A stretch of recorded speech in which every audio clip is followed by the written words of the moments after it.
Yeah. Yeah. Yeah. Yeah. Yeah. Chrome hearts at the Caesar's Palace. I was a sneaker savage, undefeated baggage. Shade bar, you can be established. A 230s, that's 69s. You can eat a salad while you feed a phallus. I speak in palettes that compete with graphics. At the speed of cheetah gallops at indecent average. It's Monday evening, and that can mean one and only thing. Wow, actually, it's not Monday evening, Kenny. It's Tuesday. I'm so used to saying Monday evening. It's Tuesday evening. It's time for Mano a Mano Live on a special Tuesday edition of our show. I'm here with my comrade, Kenny T, and we have a lot to discuss. Let's just hear some of the sights and sounds of this weekend. Here we go.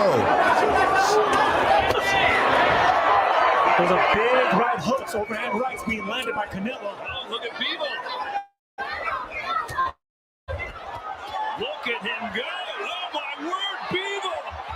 And Canelo wants more of it. So that was Dimitri Bivol doing his thing, Kenny. Doing his thing. Before I start cooking on this, I want to hear from you. For those of you who don't know, that was Dimitri Bivol unloading 5 and 6 punch combinations against Canelo on the ropes after absorbing the best shots that Canelo could throw at him. Kenny, you were watching this live on TV. What was it like seeing it live? Probably just as action-packed as it was seeing it in person. I didn't watch the full fight card, unfortunately. I only got to catch the Canelo fight. But, lots of excitement and even worry. Shit. It's like, you know, when you make that pick in boxing, you know how you go for your pick because you want your pick to be right no matter what. I had that feeling because I'm damn. Oh, fuck. Canelo. Didn't I tell you that You're not looking good. Fuck. Damn, Canelo. Shit. No. Oh, fuck. Canelo, you getting rocked. You getting rocked, bro. Damn. So, you know, it was a lot of excitement. Not necessarily from the, oh, shit, my pick is winning, but a lot of excitement from the, wow, I can't believe Bivol is doing this shit and looking so good at doing it. This guy, yeah, very exciting fight from Bivol's side, not necessarily from Canelo's side, but I am A-okay with that. I just need good fights, exciting boxing, and I need the risk to be taken. Don't be afraid to lose out there. Take that risk. Do not be afraid to lose. If you're afraid to lose and you don't take the risk, then you can never win. So, yeah. Well, that's absolutely true. I mean, he did take a risk going up to 175 again for a second time. And, you know, there's been a lot of Monday morning quarterbacking about it, or I should actually say Sunday morning quarterbacking. And now people are like ragging on Canelo.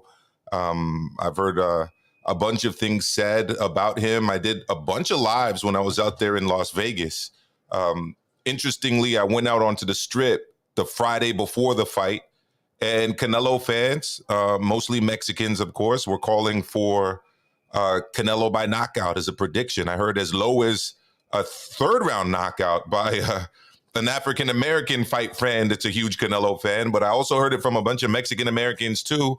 And Mexicans, I'm talking third-round knockout, fifth-round knockout, sixth-round knockout, eighth-round knockout.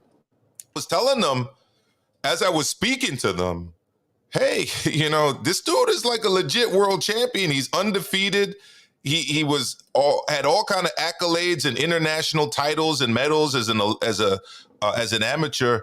You guys are sleeping on Bivol. Like, I just don't really see how this fight does not go the distance. And, you know, salute to Antonio from Supreme Boxing, and salute to Ryan O'Hara. I was sitting with them before the fight, and all three of us, you know, speaking to one another, believed that Bivol was going to win this fight. And all of the people I was speaking to in the arena, you know, that were predicting these knockouts, I was telling them live on camera, you guys are probably going to be surprised by what Bivol's able to do. I mean, you saw it, right, Kenny? The streams that I was doing the night before, the day of when I was at MSG, people really were believing in Canelo by knockout. Very few people were saying Canelo by decision. And a few people were saying Bivol by decision. So it was all very interesting to me. But let me know Kenny, the vibe that you were getting from the telecast, watching it on the fight. I want you to talk a little bit about the commentary. The commentary wasn't actually that terrible.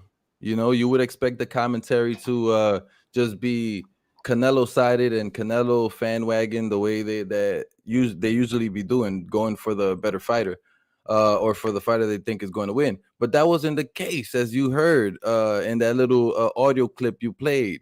They were definitely showing Bivol his love, and I do hope that Bivol gets his flowers now. Bivol needs to start getting some big paychecks. He needs to start getting that respect he was talking about and demanding. But the stream, the live stream, it was pretty dope, man. I can't complain about the announcing. I can't complain about it. They were giving Bivol his props, as I said. Bivol looked amazing. For every hard punch that Canelo landed or looked like he landed, Bivol came back with a bunch of punches, Good, great, amazing jab and footwork. Canelo needs to figure something out because he wasn't jabbing at all. He was only going for power punches. And one thing that I was very, very extremely surprised about was that Canelo didn't have any second, third, fourth, or fifth game plans. You know what I'm saying? That's something that I always remember Mayweather having and Mayweather doing. He always had a several backup plans in his arsenal, and he would always switch styles and stuff like that. I didn't see Canelo do that. He didn't have any adjustments. He just kept it one way the entire fight, and it wasn't working, and he kept it going. I did see a few things. I just didn't see them working. So first thing I saw is like the typical like high guard defense, right? The second thing I saw was him trying to lure Bivol to the ropes and try to get him on counters. Right. And then later on in the fight, what I saw was him trying to attack Bivol and go more on attack mode. So I did see things happening. The problem for Canelo is that Bivol had answers to everything that he was trying to do. And Bivol, to his credit, was willing to not just engage on the outside and jab, but also get in there on the inside and bang. I think Bivol was very, very determined, obviously. And he was also very, very consistent with his attack, and really was determined to see it all the way through. Importantly here, there's been a whole debate, and shout out to Joe HABEEB from Ringside Reporter, who's talked about it. Now, after the fact, a lot of people are blaming this loss on size. I find that very interesting because I didn't really hear anyone talking about size going into this fight. The last light heavyweight Canelo fought, Sergey Kovalev, was much bigger than Dimitri Bivol. Okay. And of the current crop of light heavyweight champions, Beterbiev, Joe Smith, and Dimitri Bivol, Bivol is the smallest in terms of size of all three of them. And interestingly enough, being there beside Canelo, being there beside Dimitri Bivol, Canelo's much thicker than Bivol, much more muscle mass than Bivol. Bivol has actually kind of got a taller, more slender physique than Canelo. Also interesting to me, too, is that a guy that Canelo already beat, Callum Smith. I saw Callum Smith at the Madison Square Garden the week before the Canelo Bivol fight. And Callum Smith was there supporting his brother who was fighting Jesse Vargas. I'm talking about Liam Smith, of course. And Callum Smith is actually bigger than Dimitri Bivol. Like Callum Smith, I was actually very surprised at how big that dude is in person. Much bigger than Dimitri Bivol. Honestly, I don't know how that guy ever cut down to 168 because I'm 6'4", and he was like almost up there with me in terms of height. So, it's very interesting that after the fact that now all of a sudden size is being cited as a reason for the loss. Look, I'm siding with Joe HABEEB on this. I believed it all along. And I said it going into this fight. It's all about skills. Okay. The size did come into play to a certain extent, but it was mostly about skills. the thing about size that I feel played the most important role, Kenny, is that Bivol has been accustomed to taking light heavyweight punches his entire career. His entire professional career has been fought at the light heavyweight weight class. He's fought big light heavyweights, including Joe Smith Jr. He's felt big light heavyweight punches, and he's sparred cruiserweights and heavyweights in preparation for big fights. So the power that Canelo was launching at him, yes, bothered him to a certain extent in terms of his arm. He had a lot of bruising, swelling on his left arm after the fight. But he said it in the post-fight press conference. I was there. The power to the head and to the body really was not a concern for him because he was ready for it defensively. And when he did get caught with it, he was able to ride it through. Kenny? He also stated at the post-fight press conference, I believe it was, that he's fine with getting his arm beat up and bruised, that his head was fine or whatever, that he didn't really take no damage to the head. But yeah, man, look, I do think that it was Bivol's skill that won the fight. I'm not sure that size played a role against Canelo because he's fought big dudes before. It's the same thing. I just think Canelo was maybe a little too heavier than maybe he should have been because he did have a problem carrying the weight. He would get tired. Every time that he would let out punches in volume, he would get tired. And everything that he was letting off was in power. He wasn't letting off nothing that was soft. So there's a big difference that of what I saw in the fight with Bivol and Joe Smith Jr. and Bivol and Canelo, right? Joe Smith Jr. is a bigger guy than Canelo. Who has the more power? Who knows? Maybe Joe Smith Jr. because he's naturally 175, but Canelo's a powerful dude, right? Cool. Joe Smith Jr. lets out punches and bunches, high volume, extremely high volume. And that is part of the reason why he was able to buzz Bivol in the 10th, 11th round. I don't remember. But Canelo wasn't letting anything off in volume. It was all ones and twos and just trying to land the power to finish him off. He did fall in love with his power, as I heard quite a few people say. And there's one question I want to ask you, actually. Go for it. So, and I do agree with this statement. Mike Tyson had his own little post-fight little commentary, and he himself says that Canelo didn't jab, that Canelo forgot he had a jab. He didn't use the jab at all. He was just throwing hooks and body shots, hooks and straights and stuff like that. And that if he would have thrown the jab, that would have been a completely different fight. And he also added in there that there wasn't enough head movement from Canelo. I agree with both statements. The head movement Canelo had for a specific moment, and it was working. But again, I think the weight played a role against him in that part because, he wasn't able to do it for long enough. And the jab, bro, the jab opens everything up. But talk to me. What are your thoughts, man? What are your thoughts regarding what Mike Tyson said regarding Canelo? First thing I have to say about that is that Mike Tyson struggled against big dudes. I mean, look at his performance against Lennox Lewis as an example. So that's the first thing. The second thing I got to say about it is Canelo being the smaller guy was actually not the quicker guy. In a lot of scenarios, in a lot of fights, the smaller guy will often have a kind of a speed advantage. This was not the case on Saturday. The speed advantage was definitely with Bivol. He was faster in terms of throwing one shot. He was quicker in terms of throwing combinations. And most importantly, or at least just as importantly, his footwork and his feet were much quicker. So anytime Canelo tried to, unload an offensive barrage, which honestly didn't happen very often, as you said, Kenny, Bivol would move and Canelo would have to reset. And Bivol would also jab and cause Canelo to reset. It's very difficult in boxing to out-jab someone who's not just longer than you, but also quicker than you and faster than you. So, he didn't just have a height disadvantage, but he had a speed disadvantage, which is something that was not the case against Callum Smith.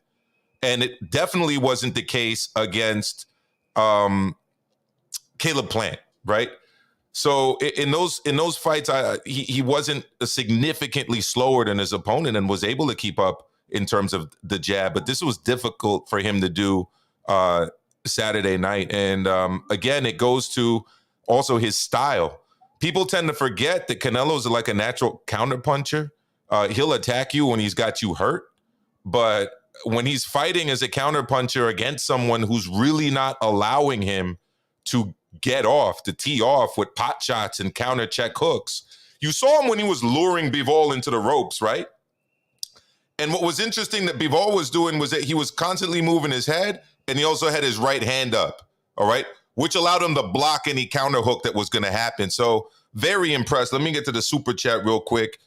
Hold up. I got to make sure I ding the bell real good for my brother Nando. All right. Nando's a supporter, being a member, and he's also a subscriber. Hit that subscribe button, hit that notification button, ding that like button, please, for me. Nando says, respect the Bivol, but this was Sturm de la Hoya. Bivol's main accolade in this fight was absorbing Canelo's power. I'm not convinced Bivol is the best at 145. I rarely disagree with Nando, but I definitely 175. Yeah, 175. Sorry, I definitely disagree with absorbing Canelo's power. He didn't have to absorb Canelo's power because for the most part, he wasn't there to be hit with clean headshots and body shots. For the most part, Canelo's power was being absorbed on the arms. And as Ryan Garcia, of all people, actually said in a tweet, those are not scoring blows in the sport of boxing, Kenny. Listen, man, a lot of people had the world to say after Canelo lost. I tweeted about that too. It's like everybody has everything to say. No, everybody was praising Canelo before, but after, everybody got everything to say that's negative about how they knew he sucked and he'll lose. And like you have dudes like Caleb Plant coming out talking shit about his statement. Oh, pretty good, right? And all that other stuff. You got people who he fought before and people who want to fight him, like Usman, like jokes like that, you know, coming out of left field talking the most smack. I think that people who are afraid to take a risk should just shut the fuck up, especially a dude like Ryan Garcia. Yeah, of course, a punch in the arm is not a scoring punch. We know that. But still, shut the fuck up. Don't even tweet about it. You scared to take the risk, boy. Stop playing. Fair enough. So look, I'm getting some questions here. I got one from Gator in the chat asking me if Bivol beats Usyk. I don't believe so. It's for the kind of a similar reason that I knew that Bivol was going to give all kind of trouble to Canelo. It's not just the height, but the speed. And Usyk is a much bigger guy than Bivol. Again, a lot of attention was played to Bivol's size advantage over Canelo. Okay, well, Bivol is 6 foot tall. Usyk, you've seen him too in person, Kenny. You're 6'3", I'm 6'4". Usyk's the same height as you. He's a big guy. He weighs 220. This is a totally different fight. This is a 6'3" guy that weighs over 220 pounds, who boxes from the southpaw stance and who's been hit by the likes of Anthony Joshua and almost knocked him out after going 12 rounds with him in his hometown or home area anyway. So, no, I do not think that Bivol would beat Usyk. And for the record, I didn't think that Canelo would beat Usyk, and I thought that talk was crazy going into the fight, you know? Yeah, seeing the size difference between him and Bivol, and seeing what some good footwork and a nice long jab could do against a much smaller opponent, you know, yeah, that going up to heavyweight talk, that's all the way down.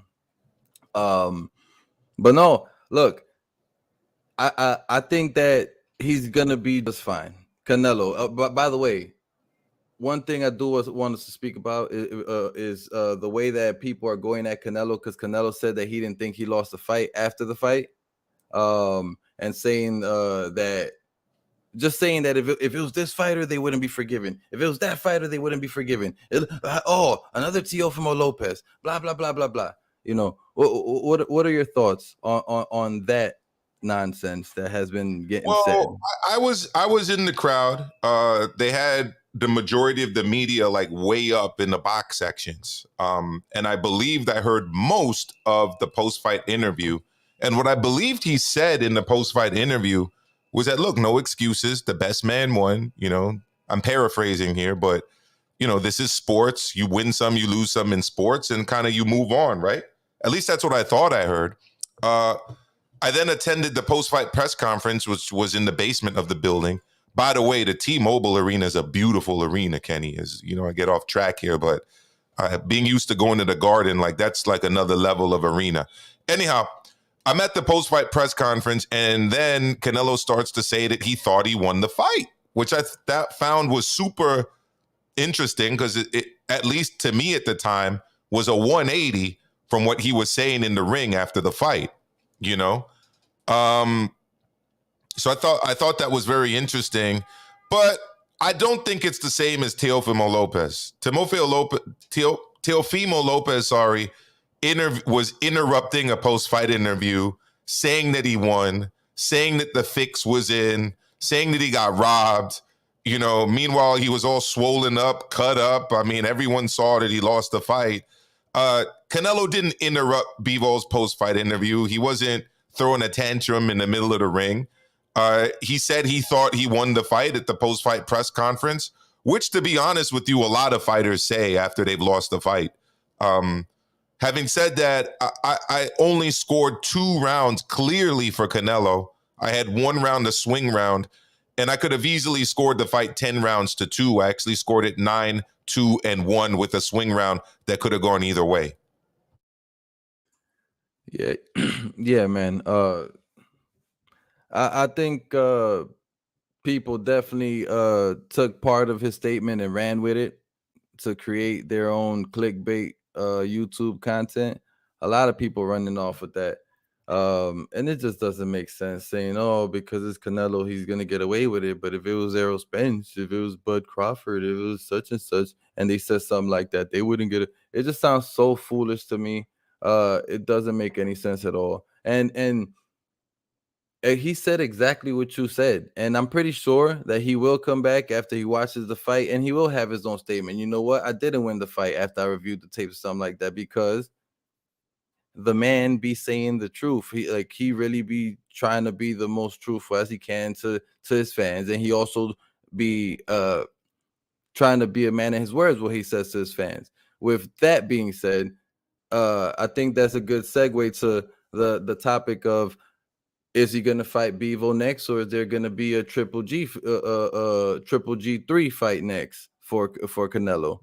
Since I think he's a man of his word and he's going to try to right his wrongs, I think that he's probably going to try to go right for Bivol, especially because he already has the 175 on him. Why go down in weight to then go back up and learn how to deal with the weight once again? Just stay there, keep your weight at the same place, and train your cardio. Get yourself better at throwing a higher volume of punches at that weight class, and practice for Bivol style, not for whatever he was practicing for before. Well, what I think he should do is, I mean, it's difficult because I honestly don't see him beating Bivol. So, I mean, why? I understand wanting to go back and avenge a loss. That's what my favorite fighter of all time, Lennox Lewis, did twice. So I get that inclination. So I guess that's what I would do if I was Canelo. So Canelo met his match. Yeah, absolutely he did. Now, as Maestro management, if I put my management hat on, you know, we get that consultation deal with Team Canelo. You know, Maestro management is going to tell him, listen, go for that Triple G fight, you know. Go for that Triple G fight. And let's see how the light heavyweight division shakes out. Failing that, you know, maybe you do try your luck and see if you can get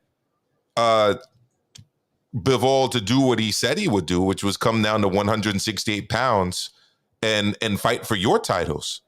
Because at the end of the day, to me, that's the only reason that rematch would even be interesting. I don't think it was a competitive fight at all. I only like seeing rematches when there's a competitive fight, or when there's like a knockout that came out of nowhere, you know, kind of with like Lewis Rockman, you know. But when you're comprehensively beat over 12 rounds, like I don't necessarily think you're entitled to a rematch. I get it. AJ gets those. They're put into his contract. Apparently, Canelo has one of those in his contract too. But as a fan, I don't need to see this again at 175. It becomes kind of interesting at 168 because then if you're Bivol and you can actually make 168, you can silence some of the haters. You know what I mean? Because now what's the excuse? I'm not that much bigger than him. He's physically wider than me. I'm physically taller than him, but we weigh around the same weight, you know. But hell, you guys think that I beat him only because of my size? Okay, here we go, 168. And I'm going to take all the belts to be undisputed. What about you, Kenny? That'd be crazy. Wow, that'd be a crazy move from Bivol. But now look, man. I don't know if he should be going for triple G3. Not right at this moment. If he does that in the future, sure, great, amazing. Right at this moment, I'm gonna tell you, I'm the type of dude, I go for the toughest of challenges. I don't, and I think that is his toughest challenge, and he just took a loss. Yo, fight him again. If you lose again, move on. Move on. Don't go back to 175. Stay 168 and below, and see if you could fight him. Canelo Bivol 3 at 168 at that point, and avenge your loss that way or something. I don't really see. I understand why you would suggest Canelo triple G3 because for Canelo, that's what would make more sense. Is a payday, is a very winnable fight where he's probably gonna look amazing, probably gonna get a knockout and put himself right back on the boat that people say he just fell off from, or at the top, on the top pedestal again. So yeah, I don't know. It's a difficult one, but I want him. I would like to see him fight Bivol again and see if he's going to change something, go back to training and show us that he is the best fighter in boxing currently, and he is the greatest right now, because that's what the greatest boxers, fighters, athletes do. They defeat the biggest challenges. All right, I believe we have Nando on the line. Nando, real quick, I'm just going to respond to Chauncey's super chat. Chauncey, thank you so much. All right, Chauncey Pearls, was Canelo's loss good for boxing? I heard Joe HABEEB. By the way, everybody's got to subscribe to Joe HABEEB's channel, Ringside Reporter Live. All right, they're one of the best doing it. All right, if you want good boxing news and analysis, make sure you check them out. All right, he discussed this. I think it is good because it shows that a guy can come up as a B-side and win and not get totally robbed by the judges. So I think that's a good thing. I think the fact that the right man won against the most popular fighter in the sport is a good thing for boxing. Nando, are you there? Hey, Amílcar. Hey, Kenny, how you guys doing? Good, Nando. How are you, fam? Good. Hey, I skipped my workout because you guys come on at 3 o'clock today, so I was like, man, I'm not missing today for nothing. Oh, man, I'm sorry we did that to you, bro. I was on the road and we couldn't make it happen yesterday. No, today. I knew you were coming out today. I like to get to the gym like around 3 o'clock over here on the West Coast. So it's all good. Don't worry about it, man. I want to talk to you guys. Awesome. So what do you think, fam?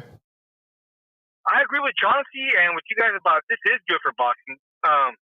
It kind of ties back. I called him the shoe shine yesterday. We're kind of talking about it. This fight reminded me of a couple different fights. One was the Sturm De La Hoya fight because De La Hoya could never move Sturm. Right? It was just too big for him, or he could take his power at least, right? And it also reminded me of Bernard Hopkins versus Tito because Canelo was kind of like in the Tito zone for a little bit where he was moving up in weight and still knocking out people, right? And right before the Hopkins fight, they were talking about, he's going to take out Hopkins. Yeah, I mean, that William Joppy fight was something. That knockout was something at the Garden. It was amazing. Tito was on a run like no one else, right? And so it was kind of like what Canelo was doing.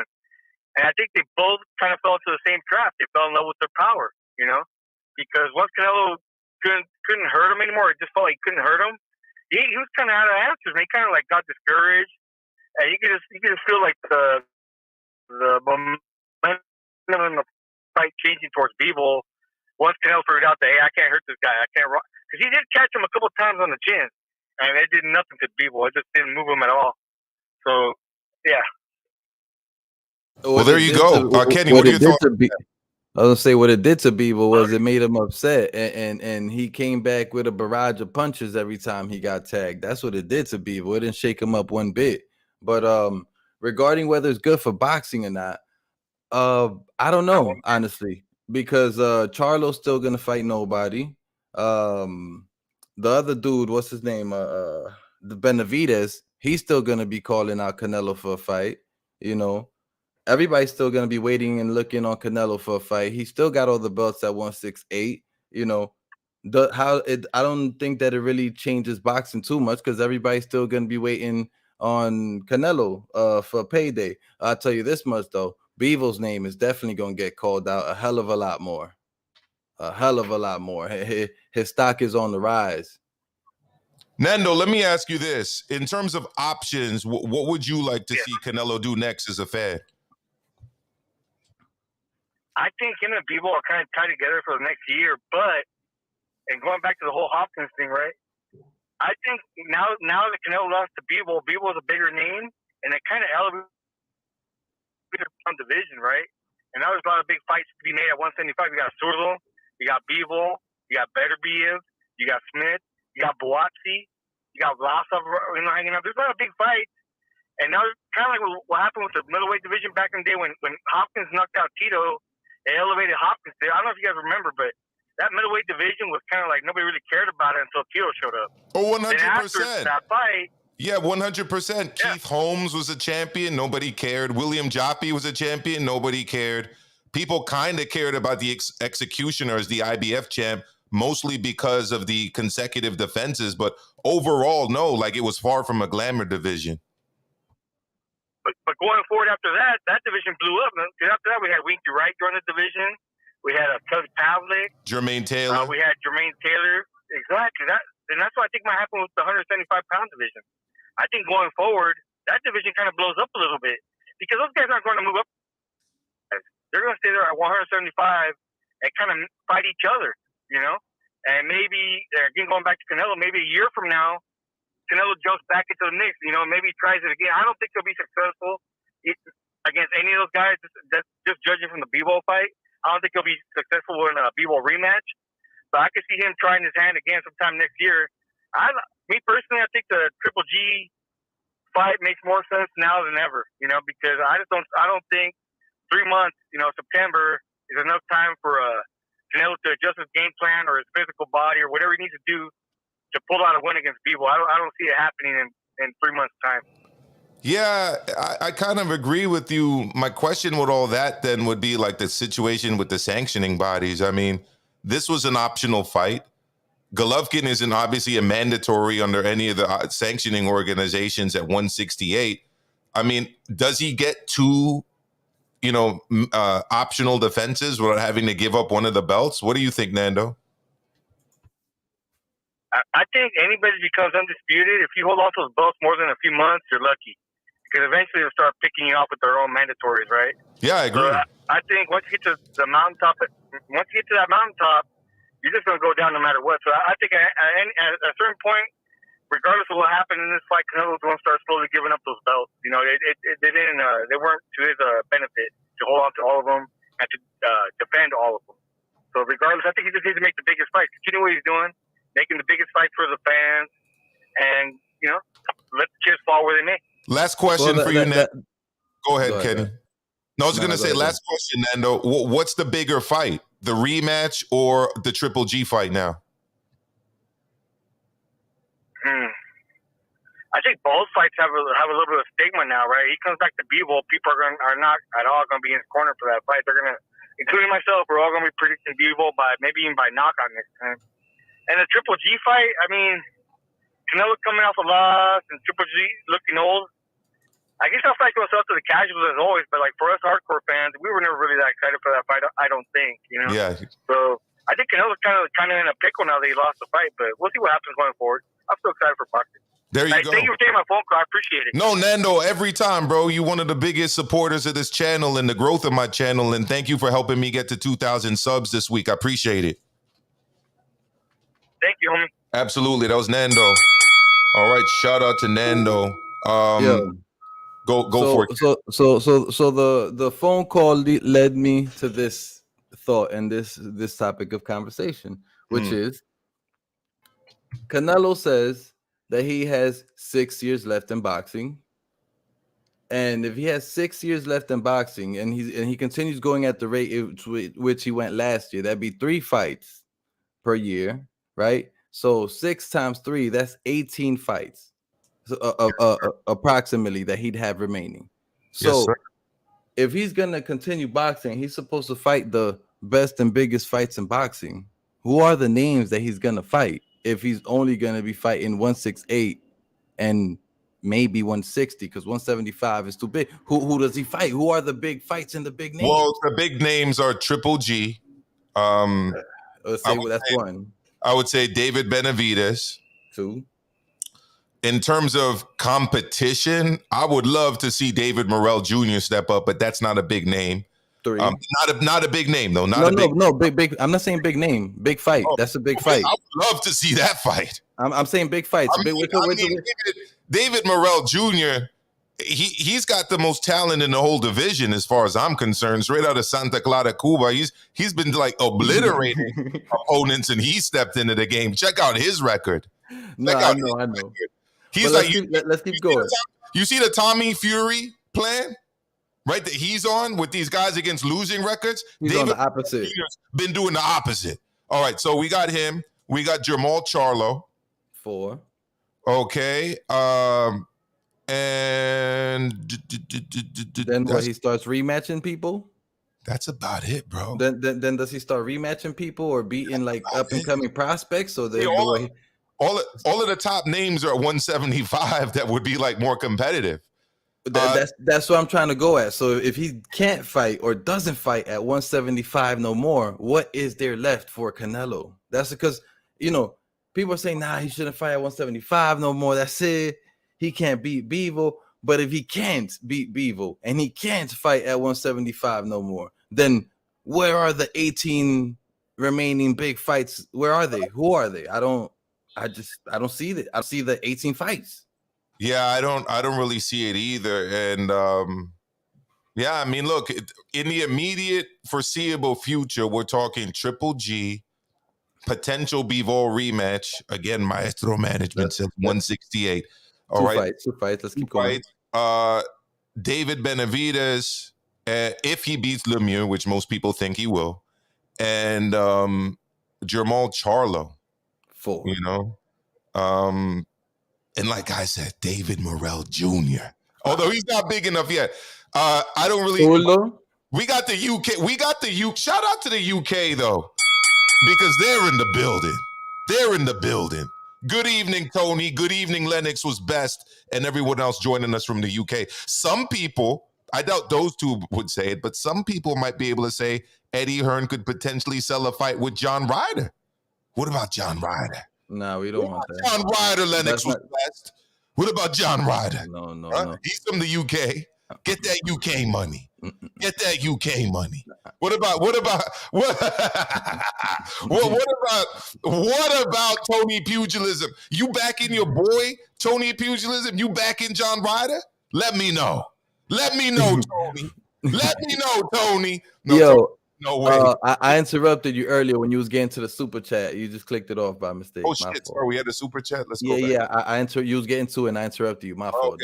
Okay. So Slight Tendencies says, oh, by the way, thank you for the super chat. Slight Tendencies is not only a subscriber, Slight Tony's is a member, so he gets a double bell for that. All right.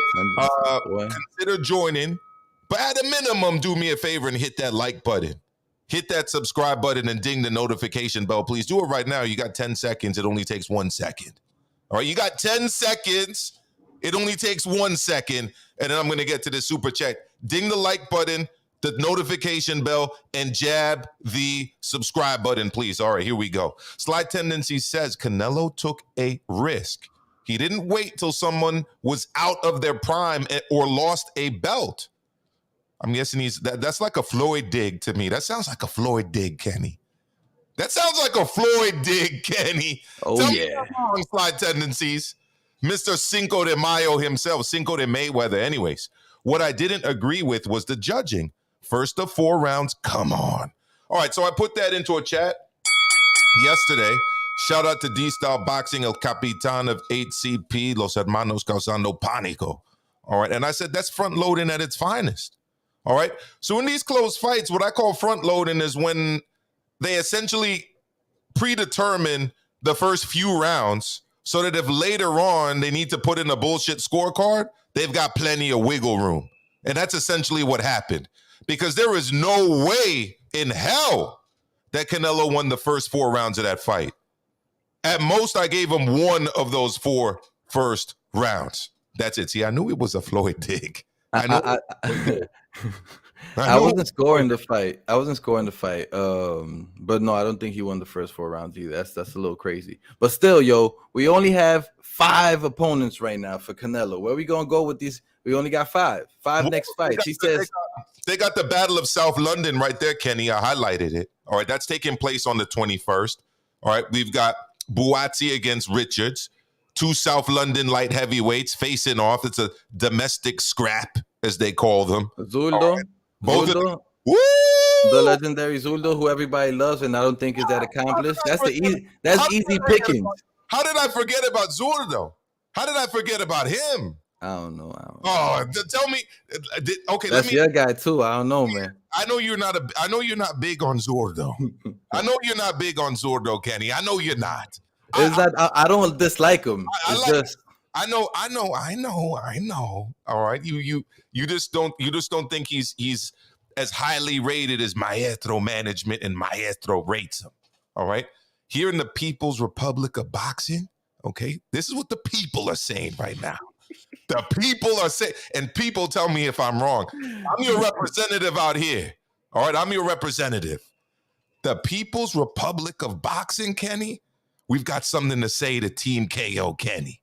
What you got for me? We like that Zurdo fight. Oh, I know. The world likes it. We love that Zurdo fight. The world loves it. At Cowboy Stadium. Put that fight at that new stadium I just saw in Las Vegas. Put that fight at that stadium in Los Angeles that the NFL team plays at. That's a big fight. That's not a bad fight. That's a way of bringing it out. Serene Promotions. So that's 6. Word with Maestro. Look, you got the link, Karma Serene. The phone number's on the line there. You can phone in. You can let us know. So we're up to what, 6 fights now? We got 6. I like those. So did you add John Ryder for the UK people? Nah, I'm not adding John Ryder. Come on, add John Ryder for the UK people, Kenny. Okay, all right. John Ryder. Right, John Ryder. Lennox was out there asking for John Ryder, you know. Tony Pugilism was asking for John Ryder. We know Tony was asking for him for sure. Late Show 42 is out there asking for John Ryder. Come on, ding the bell for John Ryder. Ding the bell for John Ryder. Let's get John Ryder on that list. So you're gonna tell me the next one that you're gonna tell me is that you want to see Edgar Berlanga on this list too? Don't you dare. Maestro management like that fight. Give me that. Where's Renelso at? I need some of that consulting money, bro. Maestro management's gonna sign a consulting deal real quick. We got 7. We got 7. Throw that dog a bone. All right, so Berlanga, we got 8. Right here at the Garden on Puerto Rican Day weekend. I don't even know if Canelo need to train for that one. What do you think? Huh? Nah, you don't want to take anybody lightly. Next thing you know, something random happens. Salute to Team Berlanga. I like Edgar. He's a good guy. So now we go down to 160 because we only got 7 of 8 opponents at 168. We go down to 160 now. Only 8 opponents? That's a lot of opponents. But he says he's gonna be boxing for 6 more years. Oh Jesus! He said 6. He said he got at least 6 more years in him. And at the rate that he's going, which is 3 fights per year, that's 18 fights. We only got 8, bro. Okay, so now we go down to 160 or something, or now we start entertaining the Errol Spencers at the catchweights and stuff like that. Like, what do we do now? Well, you know, KO Kenny right now is pushing Maestro management to its limits right now, but I'm at the limit too. I'm like, so now we gonna talk about Jaime Munguia at a catchweight 164 or something. shout out to the UK Massive, right? Shout out to the UK Massive. The Jungle List right here is going to throw in another name real quick, all right? I'm going to throw in another name for Tony Pugilism. Lennox was best, and all the UK Massive out there. Throw in Zach Parker. All right, let's get some big bang money from Big Frank Warren. All right, let's go out. Yeah, well, you guys like Zach Parker, Tony? I know you guys are high on Zach Parker out there in the UK. What about Zach Parker, Tony? What about Zach Parker, Lennox Lewis? Sorry, Lennox was best. All right, hey, it's a compliment. Let me know, Tony. Now, Lawrence Okoli, Maestro Management swerving that 100%. We don't need to go up to big Lawrence Okoli. And by the way, all of these people blaming a vegan diet on the loss, go check with your boy Lawrence Okoli, because he's a vegan. He's doing very well right now as a heavyweight. He's doing very well right now as a heavyweight. Go check in with your boy. All right, go check in with your boy Tim Bradley about the vegan diet. Go check in with your boy Bye Jennings about the vegan diet. Anyway, so we came up with some names. We got 9. Dietgate. Thank you, Jeff. You know, I'm going to give you credit for that one. I'm going to do a live on that one tomorrow. We're going to call it Dietgate. Let me make a little note of that somewhere. All right, so we're down to 9, right, Kenny? Yeah. Or do we start weight draining fighters from 175 at a catch weight? We say, okay, one between 168 and 175. Let's do 171. So we're back to Canelo. We're back into Canelo weight now. You know, I'm trying to Canelo weight. Canelo weight. Hold up, we're trying to figure out. We got a call coming in from Ohio. I think I know who this is, but let him announce himself. Go for it, fam. Yo, what up, man? It's Sly, guys. How you doing? I knew it was my brother. Yo. How's it going, Sly? Sly Tendencies is on the line. Just back here watering my plants. I meant to call y'all earlier though about the diet excuse. Mm-hmm. And I'm not a vegan or anything, but the thing that's so annoying about that is that every time you hear about those kind of excuses, it's always from people that aren't dietitians. They're not doctors. It's all fucking bro science people like Joe Rogan. Yeah, they're not nutritionists. They're not a nutritionist. They're not like I'm not saying he doesn't have any expertise. Obviously, he seems like he's pretty well read, mm-hmm. which doesn't say much, but like for him to say that though, it just kind of showed how, in my opinion, you know, like I don't know, think before you speak a little bit. This guy did an all meat diet because of what a blogger told him. This guy wasn't a doctor. Yeah. So, that was interesting, wasn't it? Yeah, I was laughing at that. And the other thing I was laughing about was why. I don't understand this shit either. Canelo, like, I get why people are shitting on him because he's got a lot of haters. I understand that. And accusations and cherry picking and all this stuff. People don't understand that the main people that are criticizing him for supposedly doing that, the people that they like are fighting nobodies.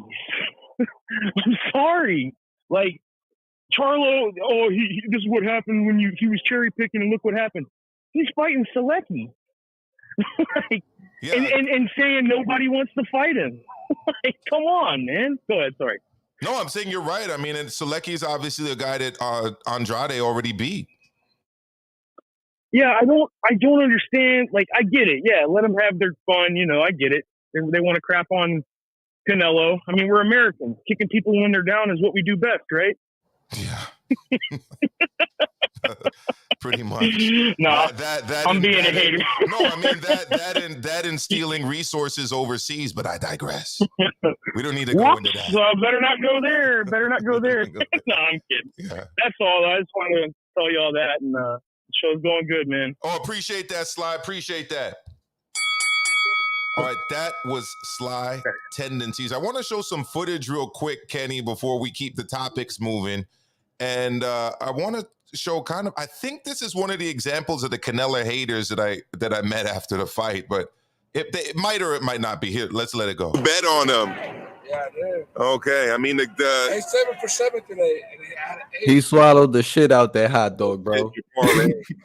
yeah, the big money would have been on Bivol for sure. Yeah, but I had a parlay. I'm doing a parlay, so it didn't matter. You know? Yeah. But I love him, so that's why I bet on him. There you go. But fuck Canelo, because he gets a puta madre con puta. Boxing, you get turned on real quick. Watch it. Hey, I should have won that guy. Yeah. Well, you heard it right there. You know. Absolutely. Have a good night, guys. Well, it's funny how quickly people turn on you when you lose a fight. There you go. Funny. I mean, you heard it right there, right? I mean, yo, he ate the shit out the hot dog and then started talking smack. The night before the fight, Canelo by KO, Canelo by 3rd round KO, the Canelo by 5 round, 10 round KO. I was hearing it all. Very few people were picking Bivol, and then after the fight, you just heard what that dude said, right? Canelo fucked up his parlay. He loved him, but right now he doesn't love him anymore. So fuck Canelo. Well, I mean, Canelo, you know, you'd probably be better off without fans like that at the end of the day. You know what I mean? That's how I kind of look at it anyway. So, you know, look, guys, it's sport. People are going to win some. They're going to lose some. And like we've been outlining, Canelo's got some options, right, Kenny? So why don't you talk about the option that we discussed that you like the most, and then we'll move on. Bivol. Bivol's the only option that you discussed that I like. Out of the rest of them, you know, David Morrell is someone that he probably want to stay away from. Then Edgar Berlanga, he looked terrible in his last fight. I don't see that. You know, the guy has a lot of work to do. There's just, yeah, if you ask me, the best option is 100% Bivol, and not at 168, at 175. He has to do it again at 175. Why, Kenny? Maestro, man. That's the challenge. That's the risk. We don't like that deal. We don't like that deal. All right, but let me ask you this. What if Bivol's the one that's calling for 168? Because it actually wasn't Canelo saying 168. It was Bivol. Bivol wants those titles at Undisputed. You get a rematch with Canelo, a guy you already beat easily, right? You get a rematch with Canelo, a guy you already beat easily. You get it for big bucks, and you get 4 belts served you on a platter. And then when you're done with that, you get to take on the winner of Joe Smith Jr., who you already beat, against Beterbiev, right? A fellow Russian, all right, for all of the belts at 175. Isn't that the move? That'd be an amazing move. If Maestro Management signing that deal with Vadim, right, and Team Bivol, that's what we're doing. Maestro Management needs to call him up, because Maestro Management got some good ideas. That put Bivol on a trajectory to be that guy, bro. Like, wow, that's crazy. To become undisputed in 2 weight classes in like a year, you know, it'd be even crazier than what Canelo did at 168. Like, whoa. But yo, if it's Bivol that wants to go to 168, then I'm all for it. Then they could, if anything happens, there can't be the excuses of weight drained or any of that stuff, because it's Bivol calling for it. But if it's Canelo calling for him to go to 168, then I have a huge problem with it. So, you know, hey, I'm all for Bivol's greatness. Don't get me wrong. I would love to see him do great things. And it looks like he's definitely headed in that trajectory, unless Beterbiev puts an end to that. But we going to see. A lot of people here, I saw in the comments earlier, was saying that Bivol outboxes and beats Beterbiev, and that Beterbiev is chinny and stuff like that. So, look, I don't know. We got to see. It's punches and bunches. Beterbiev is used to that weight class. Yo, I don't know. I got my list of the most hated on fighters in the sport.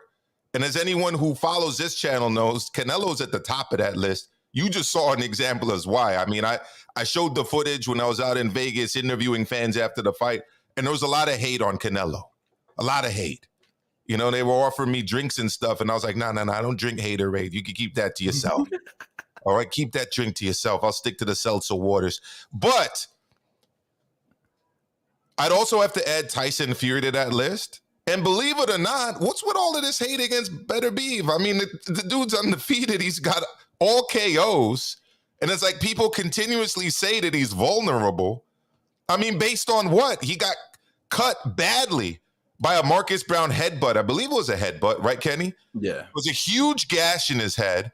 Why don't you tell the audience real quick? Give us the KO Kenny perspective of how Bivol dealt with that headbutt by Marcus Brown and turned it the other way around. I don't want. I'm biased, so let you describe what the hell happened, bro.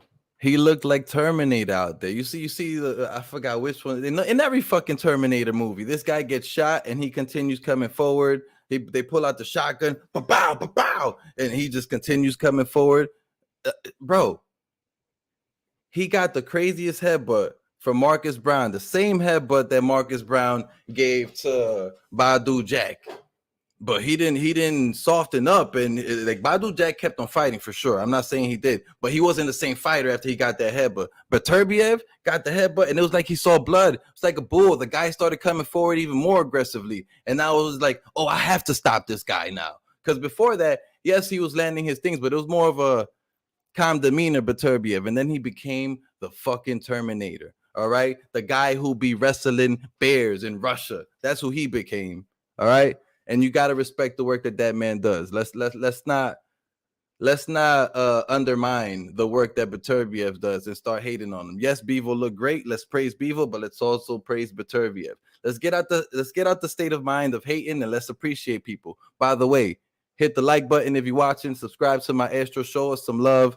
Let's continue doing it. Let's keep going. Right, and if you're watching on demand, you're definitely going to find the link to KO Kenny's channel in the description box. So if you're watching on demand, make sure you hit that link so that you can subscribe to all of the content from my comrade right there, Mr. KO Kenny. Okay, and he'll be dropping a link to his channel at the end of the show as well. Let me get to some of these super chats speaking about respect. All right, Kamikaze says, Canelo's a prideful guy. The rematch happens. I tend to agree with that statement. I agree with that statement 100%. Chauncey Pearl says, and again, he's coming back. Little curveball, Benavidez beats Lemieux, then calls out Bivol at 75 and says, I'll beat the guy you couldn't. That's how you make your own lane. Just saying. Put an exclamation point on that, stamp that. That's facts. Let me find out. We got another person there consulting with Team Maestro management, because that was a great take right there. All right, let's go to Kenny. Let's go to Nando Kenny. He's back with a super chat. Thank you so much, Nando. He says, immediate rematches after a big upset can be treacherous. I didn't even see the rest of the statement, and I already thought of just as well. Forrest Mayorga 1 and 2. I totally agree with that. Or Winky Wright Mosley 1 and 2 being excellent examples. Great take from my man Nando. Thank you so much for that. Appreciate it. I got to ask the chat something real quick. All right. First of all, hit that like button. Hit that subscribe button. Hit that notification bell for me if you're not already subscribed. All right. And if you don't already get notifications also, all right, consider joining the channel because it helps me do stuff like get out to Vegas and bring you very unique coverage of these fights. All right. Those trips cost me money. Right. So all of the support helps out. I actually went out there and did some things I don't think anybody else in the game's doing. I was bringing the People's Republic of Boxing to Vegas. All right. And we're getting new people out there too, because I had all kind of live participation on the streams off the Vegas Strip and from the T-Mobile Arena. Tell me I'm lying, Kenny. Nah, bro, it was amazing. It was great. Lots of new viewers, lots of people responding, having a conversation. It was great, bro. Very entertaining, very exciting. So definitely let's continue supporting my guy Maestro so he continue making these big moves. 100%. Thank you very much. So my question though is, I was in Vegas. I didn't get to see the DAZN telecast. I didn't have the experience of buying this pay-per-view, already being a sub of DAZN. What was that like, ladies and gentlemen? I want to ask the chat, was it easy? Was it easy to order the pay-per-view? Were you a little aggravated about ordering the pay-per-view? Once you ordered the pay-per-view, was the experience good watching the pay-per-view? Did you get that big fight pay-per-view experience out of the DAZN app? Let us know your thoughts. All right. And share that in the chat. Share that in the comments box. Okay. And I'm going to get back to it after I say the following. Guys, I said this on the boxing voice. They're like, oh, Maestro, you already know the answer to that. Okay, maybe I know why they did it. That doesn't mean I don't agree with it, because I don't agree with it. All right? Anytime you play a national anthem, you got to play all national anthems. I don't care where the person's coming from. All right? Because we live in a country that's done plenty of shit overseas. All right? A lot of us are from countries where the United States has done things in those places. I know my family is. So you're not going to play the Russian anthem over what's going on in the Ukraine? Okay. All right. We get that. Then don't play any anthems at all, because it's a bad look when you've got the defending world champion, the WBA super champion at 175 pounds, walking out first, being announced first, and also not having his anthem played when the opponent in the U.S. anthem is being played. That's just my humble opinion on it. All right. But let's get back to the issue of the DAZN card. So what are we seeing here? Nando saying it was fined and only cost me $60. He's cool with it. All right. Lil Penny saying replace them. He's saying replace Chris Mannix and Todd Grisham with Chris Algieri. Okay. A Boxing Life says, I agree with Maestro. He should have been represented. Okay. What are we doing here? Late Show says something funny too. They did say that. A pop-up. All right. You can read it out, Kenny. Says, facts, they even introduced Bivol as being from Indio, California. That is pretty fucking funny. Wow, he was surprised. I didn't realize that. That escaped me. Because Bivol said he was surprised himself that they introduced him as being from California. Wow, that's crazy, yo. Yeah, definitely hit the like. Thank you, Mr. Minority. RVM says they did Bivol dirty. I don't even think that was his actual walkout music either. I know that. Philly Drew says, wouldn't be surprised if DAZN loses North American subs. JC says the DAZN pay-per-view was straight, except commenting as usual. Lil Penny says the Russian national anthem should have been played. Virtuoso says, yup. And the comments go on and on and on. So, yeah, I mean, that was just my opinion about it. But let's get back to something else I wanted to talk about, Kenny. And if anyone needs a little bit of a reminder, excuse me for that, this was one of my favorite fights that took place last year. And I think that this fight has the potential to be fight of the year. All right, let's go back to July 17th, 2021 and have a listen. Misses with the left hook, counter shot lands for Charlo. Fans on their feet anticipating sustained two-way action as Charlo goes to the body. Right hand by Castaño. Bring up the volume with 30 seconds left in the sixth before Castaño comes back with a flurry of his own. Jab was able to pierce through there. I mean, it was one hell of a fight, as Floyd used to say. Charlo Castano II is taking place this Saturday, and I'm calling it right now, Kenny, fight of the year. And I'm telling you why I think it's going to be fight of the year. All right? I'm going to tell you right now why I think this is going to be fight of the year. Bro, it's not on pay-per-view. We get this as part of the Showtime subscription. There's no extra dollars.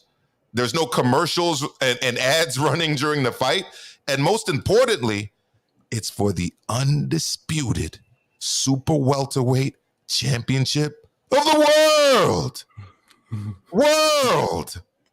I hear you, Buffer. Did you? Let me do it again and see if you catch it. All right. Brian Castaño. Oh, that's a fucking motorcycle accident. That's my guy, David Diamante. There we go, David Diamante. Shout out to David Diamante real quick. He's been showing me a lot of love recently. All right. He's entertaining too.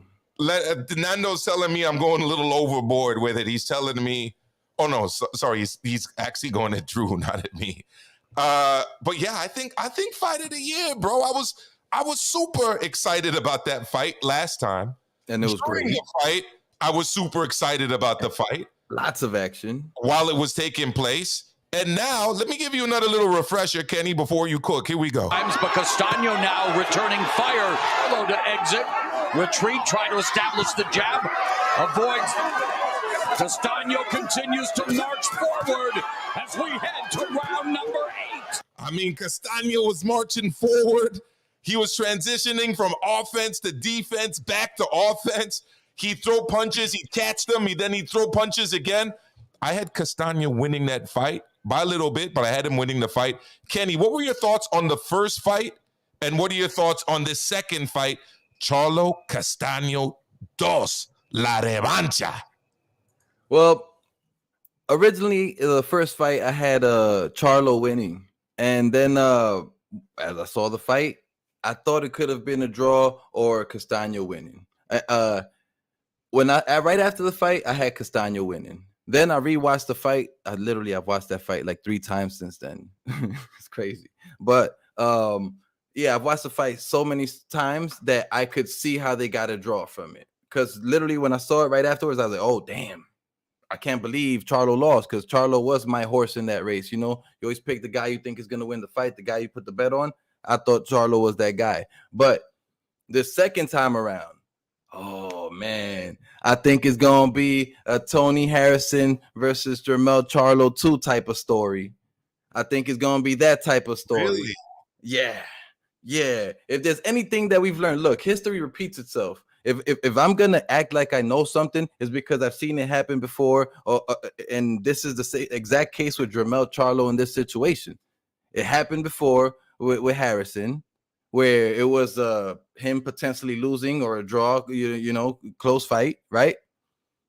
And same thing happened right now with Castaño and Charlo. So the second fight is going to be just as action-packed, just that I see Charlo letting off a lot more of those punches. If he saw that fight, he's going to not let those rounds go at the end with strong flurries, or not even let the rounds go in the beginning. He's going to keep that jab strong for most of the fight, and I think he's going to definitely put Brian Castaño out this time around. Although, who knows? Brian Castaño also said he's been training like a beast, but we'll see. We shall see.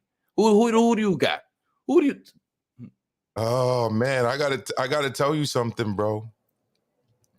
Well, the thing is, this is a good question.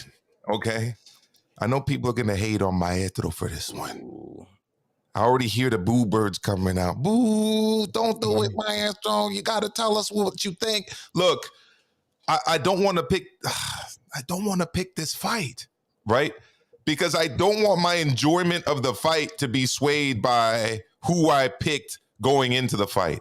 I want to tell you right now what I think needs to happen for both of these guys. So for Charlo, I think he needs to be prepared to fight at a distance. I think he needs to maintain distance, a really strong jab, all right, and be prepared to disguise that right hand behind that that left jab, and be also prepared to, when Castaño does get inside, launch an uppercut. I think the uppercut's going to be key for Charlo in this fight. Charlo's a really good body puncher as well, and I think he's going to have to really invest in the body to slow Castaño down, because one thing Castaño did really well in that fight was constantly push forward, constantly apply pressure, and constantly force Charlo into uncomfortable situations, like the time when he had him on the rope and kind of really buzzed him. Buckled the knee. Yeah, 100%. So Charlo's got to try to slow that down by, again, using the jab, keeping it at distance, but also investing into the body. Let me just add one sentence to that. Last thing that Charlo needs to do is, if he gets another moment where he has Brian Castaño weak and buzzed and falling back into the rope, go finish that man off. Don't lay off of him and let him recover. Go finish him off. Finish him off right this time if you get to that point. Now continue. What does Brian Castaño need to do in order to win this fight? Well, Brian Castaño essentially needs to press the attack and make it difficult for the judges to score rounds for Jermell Charlo. How does he do that? He's got to, one, be prepared and be in tremendous shape, which I know he will be, because his dad, honestly is one of the most underrated trainers in the game. The way he's prepared his son, I'm very surprised that he doesn't get more accolades as a trainer. But he's got to constantly being applying pressure. He's got to be the one forcing the action. All right, he can't just be relying on a counter attack. He's really got to go forward, and he himself has got to attack behind the jab, which he does very well. He doesn't just plod forward. He uses his feet, all right, to get in and out of range. All right, he has a guard. He picks off counter shots. All right, he's going to have to be prepared to kind of parry and counter off of Charlo's offense or counter attacks when he has to. But mostly what he has to do is to work, constantly press the action, constantly move his feet, constantly get in and out of range. All right. When he does retreat at angles, but use that jab to get inside. And once you got him inside, go to work by ripping those body shots, throwing those uppercuts, hooks, uppercuts, just go to work combination punching. That's what worked for him really well the first time. And he's got to make it very difficult for the judges not to give him rounds. If his pace and his punch count slows, it gives Charlo the opportunity to go to work and win rounds. Kenny? No, I have a so that leads me to another question. Listening to your breakdown, that leads me to believe that the only way you see Castaño winning this fight is by 12-round decision. You don't see the knockout. But Castaño has been talking about knocking him out and promising a knockout. So I want to hear your thoughts regarding that. What I just got from your. I think both fighters could win by knockout. I think both fighters could win by decision.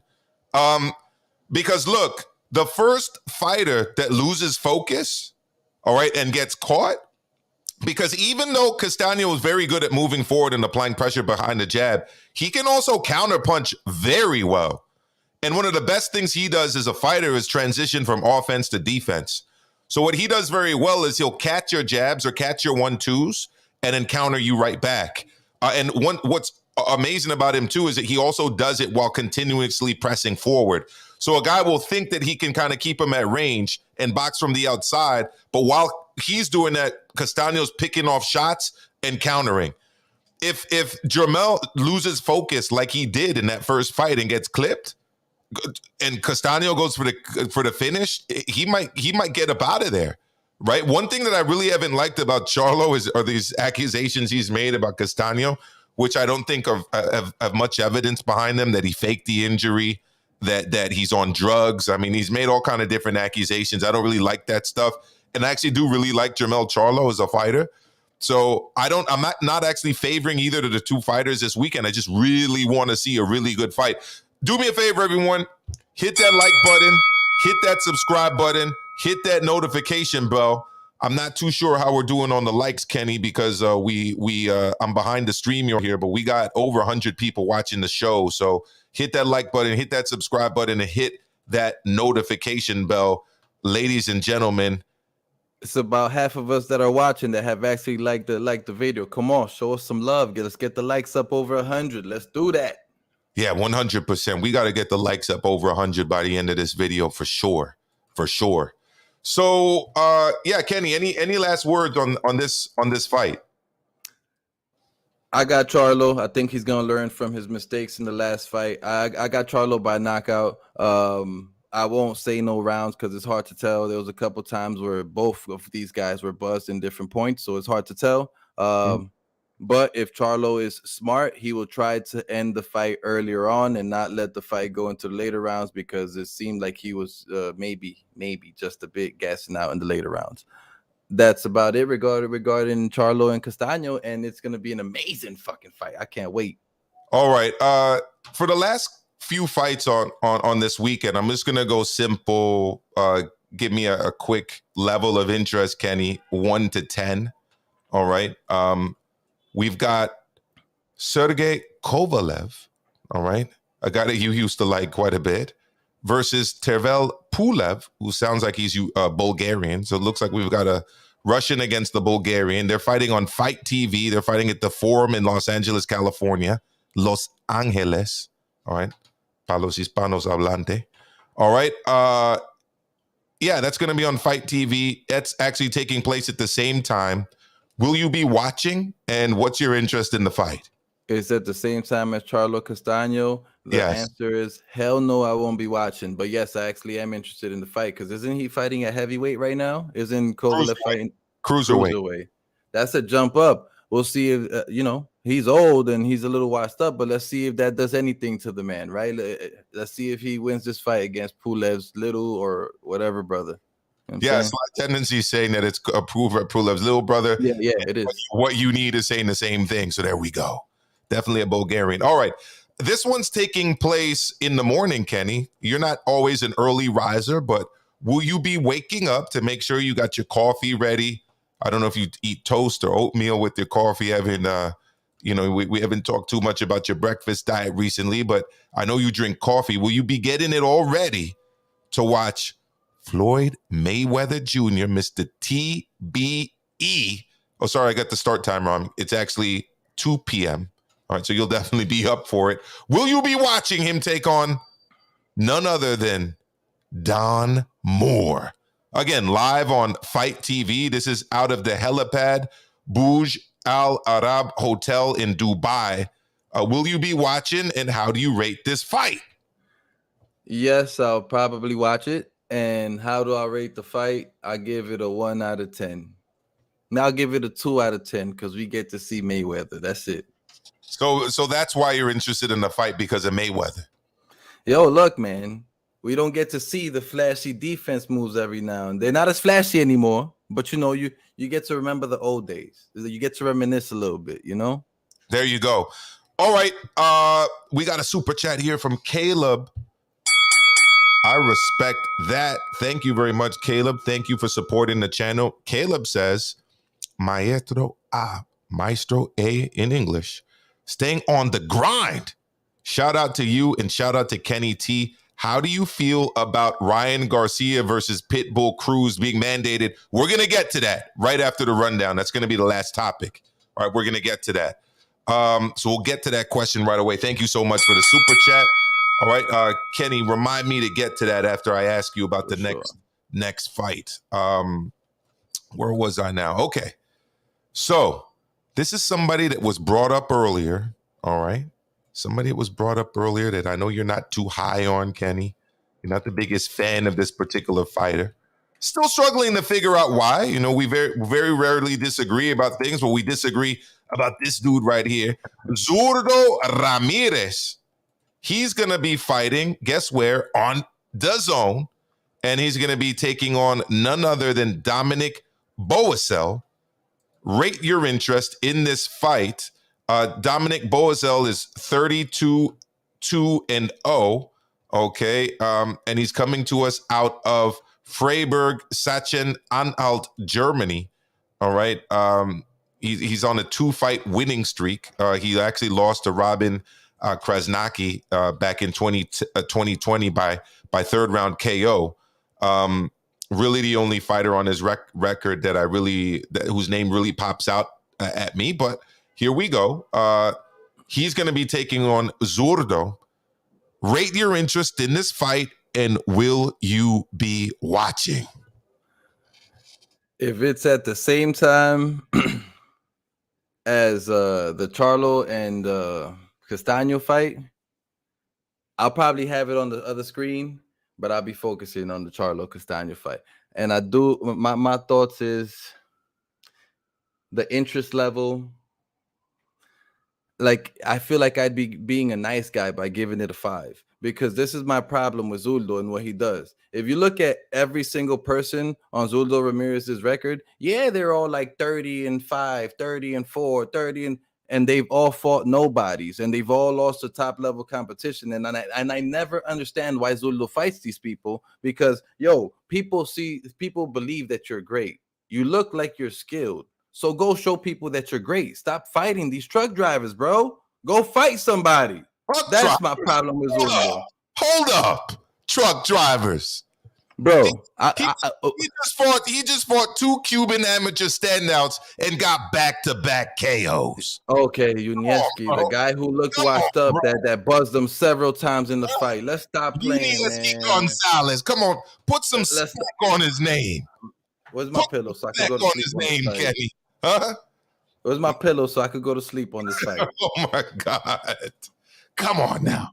Back-to-back KOs against Cuban amateur standouts Sullivan, Barrera, and Unieski Gonzalez, but he gets no credit from KO Kenny. He gets no credit. He needs to fight somebody. Go fight somebody. Put some spec on his name, dog. Put some spec on his name. Put it. He gets no respect. Come on, sprinkle that respect. Nah. Give me a sprinkle. You get a little sprinkle of salt. Give me a sprinkle of respect, bro. A little salt and pepper. That's what you get. Back-to-back KOs. Come on now. Don't be so disrespectful. Anyways, Tony Pugilist, you actually agree with this? Do you agree with this? Zurdo's super overrated, bro. Overrated? Come on. Super overrated. Oh man. Okay. Look, we're gonna agree to disagree. Back-to-back KOs against Cuban amateur standouts. He's 43-0 with 29 KOs. And look at everybody on his record who he's fought, and let me know how many of those names you recognize. Bro, Jesse Hart, that's a big win, bro. Two times. Two times. Arthur Abraham, big win. Come on now. Maxime Vlasov, bro, the guy that we both thought beat Joe Smith Jr. That's a good win. That one. That's a good win. I've named some good names for you there, bro. Amazing names. Amazing. He sounds like Jamal Charlo. Another dude who's fought nobody that gets way too much props. It just depends what community you're speaking to, who gets mad about who you talk negatively about. And I think both Zurdo and Jamal Charlo are both two dudes that haven't fought nobody, that are overrated and don't deserve any of the respect that they're getting. Check out the GOAT Mario P. Read that one out, Kenny. I want you to read it. Zurdo beats Canelo. Oh no! He just said it. He You're in a state where marijuana is legal currently, aren't you? But you just said it, Kenny. You just said he beats Canelo. I just read it. I ain't say it. I read it. It's different. You said it. Okay, so I got Kenny to say it anyways. All right, so shout out to Ringside Reporter Live. Big up to my bro Ringside Reporter Live. Big up to him. He's been dropping content all week on Canelo. And no, Canelo wasn't beaten because Bivol is bigger. I'm just letting everybody know that. Okay, it was skill. It was skill, ladies and gentlemen. But if you think I'm wrong, let me know in the chat. Am I wrong? Is my comrade Joe HABEEB wrong? Because we're saying it was skill, not size. Let us know. All right, so last topic. We got to get to it. I told you not to forget. Ryan Garcia. Ryan. All right. Isaac Cruz. So apparently, and this is coming through the reporting of Mike Coppinger. If you were watching my live on Saturday, you saw I spoke to Mike on Saturday on the live. I also spoke to Radio Raheem at the same time, and then I saw Akam Barak, and I caught up with Ade too. All three of those guys from the Zone. So yeah, back to what I was saying. I always get sidetracked. Maestro gets sidetracked. Maestro's like ADHD over here. What's going on? Anyways, the WBC has ordered Ryan Garcia versus Isaac Cruz for a lightweight title eliminator bout per letter obtained by ESPN's Mike Coppinger. The winner would be guaranteed a shot at the current 135-pound champion, who's obviously Devin Haney. All right, but I've added to that Haney also has to take on Gambosis up to 2 times should he win. Kenny, first question for you. Are you excited to see Ryan get back in the ring? 2, are you happy about the Isaac Pitbull Cruz fight? And 3, do you anticipate that the winner of that fight will take on the winner of George Gambosis Jr., Devin Haney? Yes, and maybe. So, yes, definitely excited to see Ryan Garcia back in the ring. I think the guy is very skillful, although, you know, the mental health situations and whatever sometimes can make him seem like he's afraid to take a risk or so, which was why I said what I said earlier about, look, you have nothing to say. You're not even facing top opposition about Ryan Garcia. But the guy is super skilled, and so is Isaac Cruz. he's looking like a short Mike Tyson, even shorter Mike Tyson, because Mike Tyson is already short. But the second question, what was the second question again? Are you excited about this fight? Definitely. It's a step up in competition. You think it's going to be a good fight for your boy Ryan? Yeah, it's an extremely challenging fight for Ryan. This is the type of challenge that he needs to make people believe in him again and his boxing ability. He doesn't need to be fighting. I forgot the last dude he fought, but he doesn't need to be fighting opponents like that. Was it Dogbay? No, Isaac Dogbay, yeah, the Ghanaian. He got you. But no, he shouldn't be fighting a position like that. Isaac Cruz is a great level of opposition. Is a step in the right direction. Is going to give him a great challenge, and the guy has a strong chin, so it'll be potentially be another 12-round challenging fight for Ryan Garcia. I think he needs it. I think he needs the growth. I'd love to see it. And the third question was, do I think that the fight with George Kambosos or Devin Haney, of the winner of that, of the Ryan Garcia, Isaac Cruz, will get that fight? I think they'll have opportunity to get that fight. Will that fight happen? I don't know. Depends on who it is. It depends on who it is. Isaac Cruz, there we go. Tago was the guy. Isaac Cruz. I said Isaac Dogbay. Sorry, I'm absolutely wrong. I got my wires crossed. Yeah, absolutely. It was Dogbay. Tago. Oh, sorry. I just did it again. Sorry, I'm jet lagged, guys. I was up late.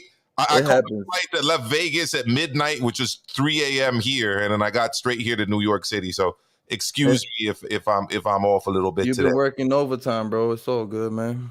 But I think I don't know. It depends who wins that fight. If Isaac Cruz wins that fight, he's definitely gonna go and try to get that title fight. If Ryan Garcia wins the fight, it depends. I don't know. It depends if he himself feels like he's ready for that type of opposition. I wish he would take it, but I don't know, because last time where he was at that level, where he was ready to fight for belts and to be a top contender along with Devin Haney and Tank Davis, and I forgot who was there at that time, he missed boxing for almost 2 years with mental health issues. So it leaves me a little unsure of what could potentially happen. I'm not discrediting the mental health issues, just leaves me a little unsure, because if he doesn't believe in himself, then that fight is not going to happen. So we have to see how hard the Isaac Cruz fight is going to be for him, how he performs in that, and how he speaks after in the post-fight press conference.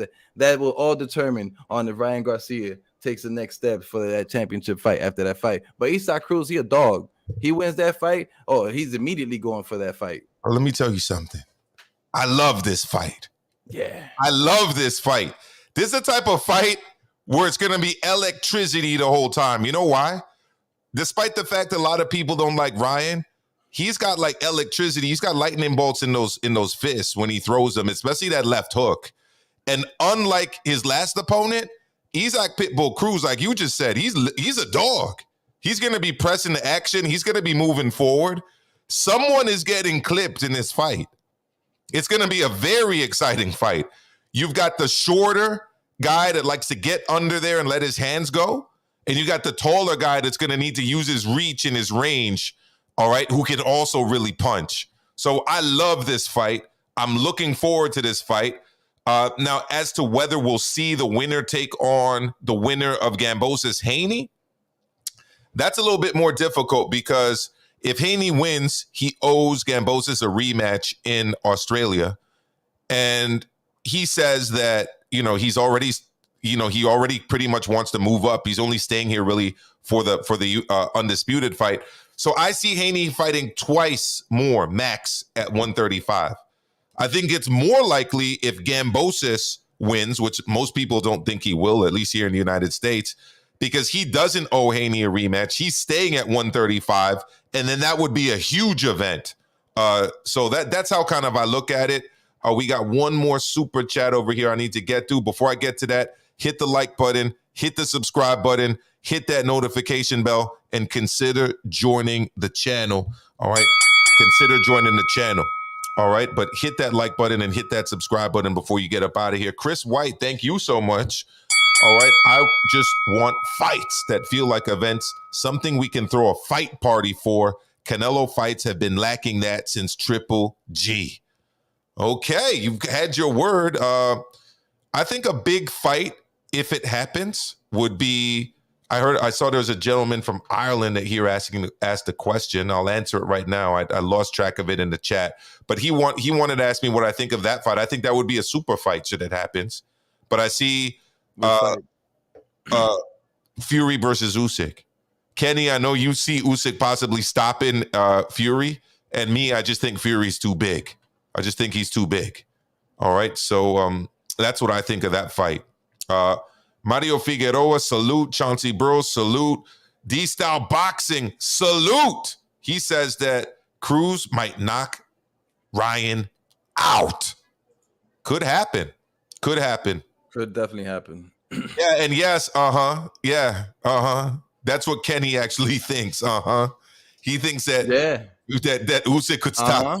I don't see it, but he sees it.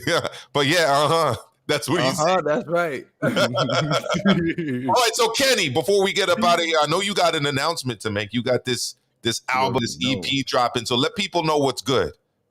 I got this EP I've been working on. It's called All on the Table. It's 6 tracks, got some nice love songs, got some hard rap, drill. It's hood music. So I'm a hood dude. It is what it is. But it definitely catches feelings and definitely gives you a lot to think about. It's dope music. Check it out. It's called All on the Table. It's coming out Friday, the 13th of May. That is this Friday. Check it out. It will be on all streaming platforms. Also, subscribe to my channel on YouTube, Knocked Out by Kenny. Show me some love and support. Appreciate you. I'll drop the link now. 100%. I'll take care of it, Kenny. I got it right there lined up, ready to go. Okay. I got it right there lined up, ready to go. Make sure you click that link. Make sure you hit Knocked Out by Kenny. I want you also to support all of the channels across the HCP network. That includes my brother D-Style Boxing. He's going live for HCP, all right, on his channel, D-Style Boxing. Okay, that's tonight. All right, so make sure you check out D-Style Boxing. We've got In the Ring with Christine, Women Crushing it Wednesdays. All right, make sure you check that out. We've got the Roundtable, all right, which this week is taking place on D-Style Boxing, all right? And then you've also got Knocked Out by Kenny. I missed that one, and he's right here with me. That's Wednesday, all right? So make sure you check out Knocked Out by Kenny. He's got No Cap Boxing Recap, all right? I've got a new show lined up that I'm going to be running, all right, that I'm going to call The Final Round. All right, I'm going to do that one early on Sunday, The Final Round. All right, so I'm going to review the previous night's fights real quick before I get to discuss them with my man on Mondays, right here with my partner, KO Kenny. All right, so be on the lookout. Okay, be on the lookout for the next round. Sorry, the next round. That's a show I used to call into. The Final Round. You know what's funny? I was actually on the Boxing Voice yesterday. Shout out to Ness. And someone on there accused me of being a Steve Kim plant, trying to get secret information and infiltrating the Boxing Voice. And he was calling in to protect the Boxing Voice. And his evidence to this was that I used to call into a show that Steve Kim did. Well, anyways, that show was called The Next Round, by the way. He did it with Gabriel Montoya. I used to call in all the time. And the fact that he knew that must mean that he used to listen to the show. So I don't really know where he was going at with that. I was just laughing and chuckling with Ness about it. Some of his callers are like cuckoo, man. I'm going to be honest with you. Yeah, you heard that, right, Chauncey? This dude called me a Steve Kim plant and was calling in to protect the Boxing Voice from me. Yeah, he was smoking a plant, D-Star. Anyways. So the show's called The Final Round. All right, I was already mixing the intro for it. It's gonna be dope. Okay, at least by my standards. All right, I'm just gonna be dope. Oh, by the way, Kenny, I want your review on something if you've heard it. I had the pleasure of listening to Daddy Yankee's most recent album. Oh man, it's good, bro. It's good. I heard one song from Bad Bunny's recent album. I was just playing on YouTube, and the video gets to a point where he starts running around naked with a girl, and I had to click off, and I haven't listened to any more. I'm not a big Bad Bunny fan personally. Oh, he got good music. Oh, he can't touch Legend Daddy though. He the GOAT. I grew up. Don't say it like that again, though, please. I grew up on Daddy Yankee. That's the album. That's the album's name, Legendary. He got skills. Oh man, he's one of the best ever, bro. Anyways, check out Legendary. I will.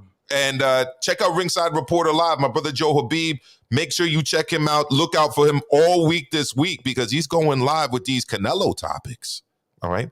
A lot of these dudes don't really like what Joe's been having to say. All right. People don't like the truth. He called Bivol a cherry pick. I don't know if I agree on that one. He called Bivol a cherry pick. He also has been adamant, like I have, that it was Bivol's skills, not his size. Okay. That one we're on the same page about. But my brother Joe's been killing it. All right. So make sure you check out Joe Habib's most recent stuff on Ringside Reporter Live. You will not miss it. Make sure you also check out Aftermath by D-Style Boxing. Okay, that he's been putting up some great stuff as well. That's a new show on D-Style Boxing.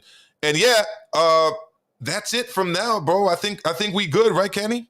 Yes, sir. It's been a great stream. Thank you all for tuning in. All right, take care, everyone. You know what I'm saying? All right.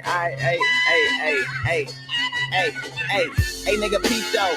If you SBA pay, you call me Young Repo, Old Debo. You can rapidly move your feet, so. But nigga, what's graphics to a cheat code? You know that Garrett's ain't for the hood. Turn your cheetah into Cheetos. Flaming, nigga think he banging. I make you take your chain out of places you should tuck your chain in. But Lou, you can get it back if you pay him. I make you sniff a wheel if you ever think about Jaden. Quit the parading, lighten up like Raiden. Act your age, stop acting like you Asian. Talking like a shaman, make this trip short like a ride around the Caymans. All that shit you saying. This nigga acting like he was balling out in Chrome Hearts. Came out with a bag smaller than some phone parts.